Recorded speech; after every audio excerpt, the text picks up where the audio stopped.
사랑하는 꿈의 가정 여러분, 오늘 하루도 승리하십시오. 어제 들은 말씀처럼 주님이 누구와 일하시는가, 그것에 해당되는 게 바로 우리가 되기를 소망하며 그렇게 살아내는 복된 하루 되시길 바랍니다.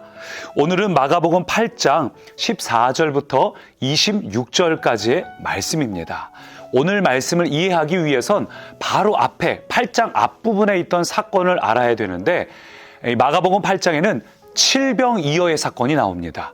어제 우리가 주일에 오병이어 사건을 나눴죠.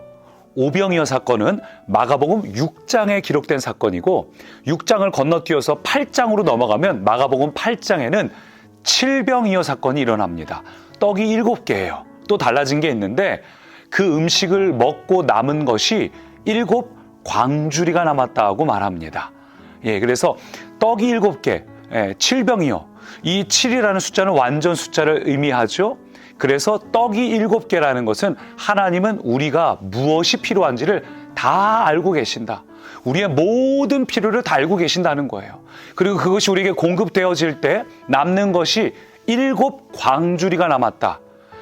마가복음 6장에서는 12바구니, 바구니는 부침개 같은 거 넣는 그런 넓은 이런 거라면, 광주리는 사람도 들어갈 만큼 큰 바구니를 말합니다. 이 광주리가 7 광주리다. 그러니까 완전수잖아요. 정말 넉넉히 남게 하신다는 거죠. 근데 그렇게 음식을 먹은 숫자가 4,000명이라고 말합니다. 유대인들에게 숫자 4는 땅을 말해요. 그러니까 하나님은 이 땅에 속한 모든 이들의 필요를 다 알고 계시고, 그 모든 필요를 공급하실 때 우리는 7 광주리 그냥 넉넉하게 넘치도록 하나님이 채워주신다 하는 게 칠병이어의 사건입니다. 오병이어의 사건과 더불어서 칠병이어의 사건을 한 번 더 보여주신 건 하나님이 우리에게 아주 각인시켜 주시려고, 여기에는 굉장히 중요한, 우리에게 보여주시고자 하는 어떤 의미가 담겨 있는 것이죠. 자, 그런 상태에서 오늘 본문이 시작이 되는데, 배에 제자들과 예수님이 올라탔습니다. 그때 제자들이 갑자기 떡 갖고 오기를 잊었다, 깜짝 놀라는 거예요. 조금 전에 칠병이어로 7 광주리가 남았는데 그중에 떡을 좀 갖고 왔어야 되는데 떡을 딱 1개 가지고 온 겁니다. 그때 마침 예수님께서 바리새인들의 누룩을 조심하라, 누룩 얘기를 딱 듣는 순간 제자들이, 야, 맞다, 너 떡 챙겼어?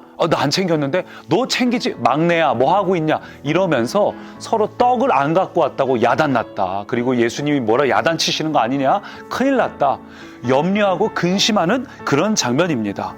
그러자 17절 보니까 예수께서 아시고 이르시되 너희가 어찌 떡이 없음으로 수군거리냐, 떡 때문에 왜 또 염려하고 있냐. 조금 전에 칠병이어, 그 전에는 오병이어, 이 기적을 경험하고도 너희가 아직도 떡이 있고 없고 했다라 염려하고 근심하고 마음이 불안하고 사람들하고 대화하고, 이게 왜 아직도 반복되고 있냐. 예수님이 답답한 나머지 무려 6가지의 동사를 동원해서 이렇게 책망하십니다. 아직도 알지 못하며 깨닫지 못하느냐, 마음이 둔하냐, 눈이 있어도 보지 못하고 귀가 있어도 듣지 못하고 기억하질 못하냐. 그리고 나서 오병이어 경험 안 했니? 칠병이어 경험 안 했니? 그리고 21절 보니까 아직도 깨닫지 못하느냐. 이 주님의 답답하심이에요.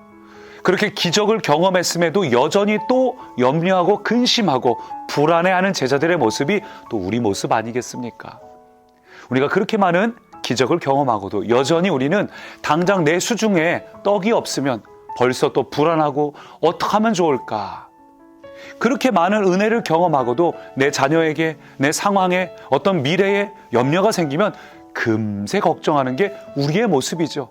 그래서 예수님께서 6개의 동사를 동원해서 보아도 보질 못하고 들어도 듣질 못하는 게 너희다.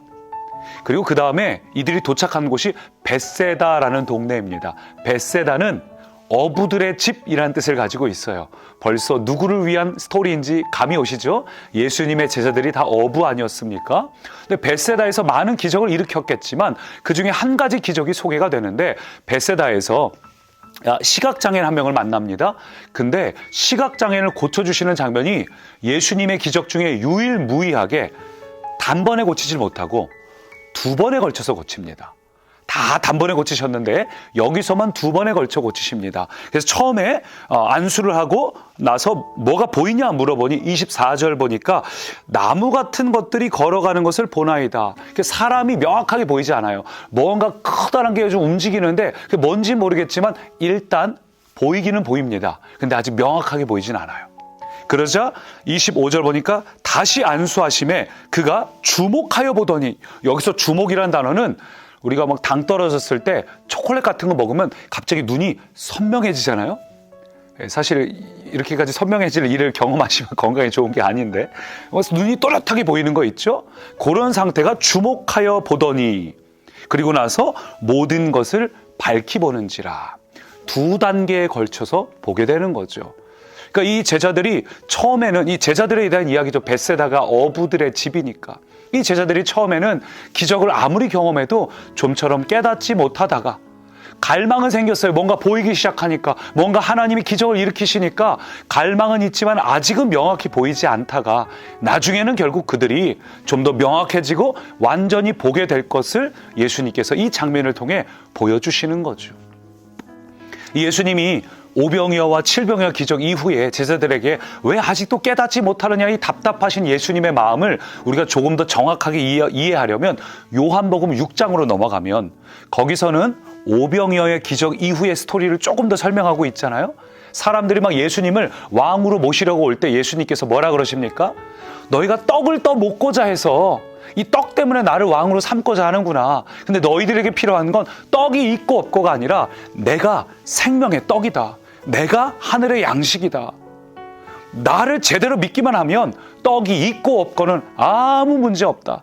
너희 인생에 문제가 있든지 없든지 너희는 자유할 수 있다. 너희는 충만할 수 있다. 나를 믿기만 한다면 떡이 있고 없고로부터 자유해질 수 있다. 그게 요한복음 6장의 핵심이죠. 나를 먹어야 된다. 우리의 상태가 어쩌면 이 당시의 제자들의 모습하고 닮아 있지 않을까요? 우리는 제자들처럼 떡이 오늘 내 수중에 있느냐 없느냐에 따라서 염려합니다. 근심합니다. 또 떡이 없으니 어쩌면 좋나. 여러분, 이런 상태에서는 온전한 것들을 주목할 수 없습니다. 나무 같은 것들만 보는 거지 하나님이 우리를 향한 계획이 온전하게 보이지 않습니다. 평생 그냥 우리에게 언제 떡 주시나 이것만 보게 됩니다.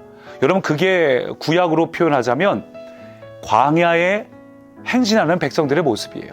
40년 동안 광야에서 열심히 행진하면서 하나님이 뭔가를 공급해 주십니다. 만나도 주시고요, 물도 주시고요, 불평하면 잠깐 동안 불평에 대한 어떤 저주의 상징으로 메추라기도 주시죠. 아주 이 사이에 고기가 다 빠지기도 전에 너희가 죽게 될 것이다. 반석에서 물도 터주시고. 근데 이렇게 공급받으니까 그 공급받는 걸로만 만족할 수 있어요. 떡 달라고만 하는 게 우리 평생의 목적이 될 수도 있습니다. 아니요, 여러분. 하나님 우리를 향한 목적은 광야에서 공급받는 것이 목적이 아니라, 광야의 은혜로 사는 게 목적이 아니라, 이젠 더 나아가서 가나안 땅에 들어가 하나님이 우리에게 주신 데스티니, 각 지파에게 분배받은 땅을 차지하는 것까지 가야 됩니다. 그러니까 오늘 이 백성들을 보니까 처음에는 잘 안 보여요.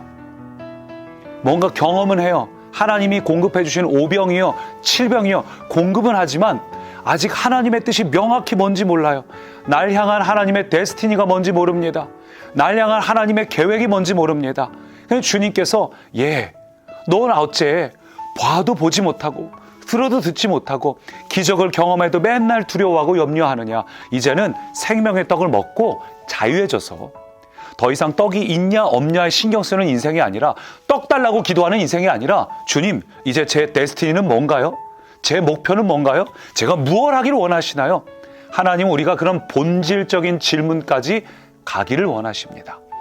사랑하는 꿈의 가족 여러분, 떡이 있고 없고에 목숨 걸고, 하나님 오늘도 떡이 있어요, 떡이 없어요, 이거 기도하는 것을 이제 넘어서서 주님이 뭘 원하시는지가 뚜렷이 보이기 시작해서, 내가 직장 다니는 이유는 승진하기 위해서가 아니라 이곳을 선교지로 만들기 위해서구나. 내가 이곳에 존재하는 이유는 하나님이 이런 일 하기를 원해서 그러시구나. 여러분, 거기까지 나아가는 모든 꿈의 가족 되시기를 간절히 소망합니다. 그리고 혹 요즘에 염려되고 근심되시는 분이 있다면 주님께서 이 주시는 음성, 야, 넌 어째 보아도 보지 못하고 들어도 듣지 못하느냐? 내가 너에게 언제든지 떡을 공급하는 나인 걸 잊었느냐? 여러분, 이걸 확실히 기억하시고 떡이 있고 없고 그 문제에서 자유해지시고 하나님이 여러분을 책임지신다는 확신을 가지십시오. 확신 가지시고 그 다음에 떡에 대해서 이제 자유해져서 하나님이 내게 원하시는 것 무엇일까? 하나님의 뜻을 이루는 복된 하루 되시기를 간절히 소망합니다. 살아계신 하나님, 오늘도 떡을 걱정하는 인생에서 하나님의 뜻을 이루는 인생 되게 하여 주옵소서. 예수님 이름으로 기도드립니다. 아멘.